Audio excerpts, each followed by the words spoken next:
morning children, welcome back to the video classes. So in the previous video we have studied 1.3. So now in this video we are going to see the 1.4 and 1.5. Okay, first one, explain the meaning of the statement the electric charge of your body is quantized. Okay, so for A, so quantization of charges, quantization of charges. So what is quantization of charges?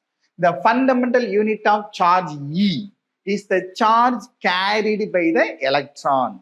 Okay, so when a body or when a system has Q equal to Ne, so E is the magnitude of charge of electron, that is 1.6 into 10 to the power minus 19 coulomb. So what is N? So N is the integral multiple.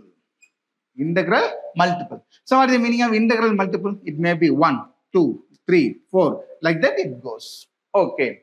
So electric charge of your body is quantized. Okay. Why can one ignore quantization of charge when dealing with a macroscopic? Okay. So what is the meaning of macroscopic?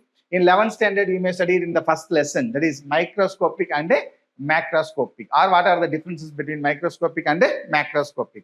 So microscopic system is the one where the size and the distance of the objects are very, very small. Okay. At the same time, macroscopic. So what is macroscopic? The size and the distance of the objects are very large. For example, for microscopic system, the electrons, atoms, nuclei, like that it goes. For macroscopic system, the distance between Earth and Moon, Earth and Sun, Moon and Sun, like that it goes. Okay, that's macroscopic system. Okay, is large scale charges. Okay, so the charge of the electron is 1.6 into minus 19 coulomb. So which is very, very small. So that always we are dealing with a microscopic system. Microscopic system which deals with a very small quantities.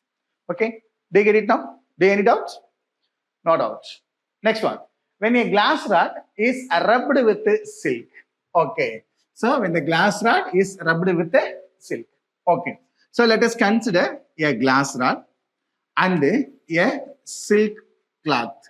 Okay,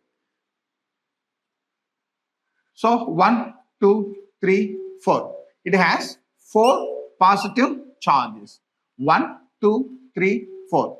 So 4 negative charges. So the positive and the negative charges are equal. Then the glass is said to be neutral. On the other hand, 1, 2, 3, 4, 5, 6. 6 positive charges in the silk automatically. 1, 2, 3, 4, 5, 6. 6 negative charges in the silk cloth. Once again, positive and negative charges are equal. Then it is said to be neutral. Okay. Here, what is the word used? When it is rubbed with each other. Okay. When the glass rod and the silk are rubbed with each other, the glass lose electrons. Okay. So some of the electron it moves to silk. Okay, so automatically the glass becomes positively charged. Positively charged when the silk gain electrons, so it becomes negatively charged. Negatively charged. Okay, so that the charges appear on both. Okay, it becomes positively charged and it becomes negatively charged. Explain this how.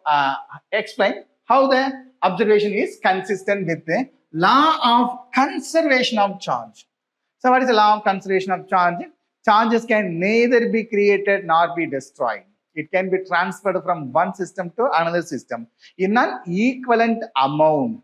Okay. So when the glass loses 3 electrons, okay, so the equal amount of charges can be obtained in the glass. So that in that after rubbing also they are electrically neutral. Electrically neutral. Okay. So on the other hand, we can go for uranium 92, 238. So when it decays, it becomes thorium plus helium. So for thorium, 90, 234. Helium, 2, 4. So before decay, it has 92 electron. After decay, it has 90 plus 2 electron. So totally 92 electrons. So before decay and after decay, the number of electrons are equal. So it's conservation of charges. Okay. Do you get it now? Do you any doubt? No doubt. Yes.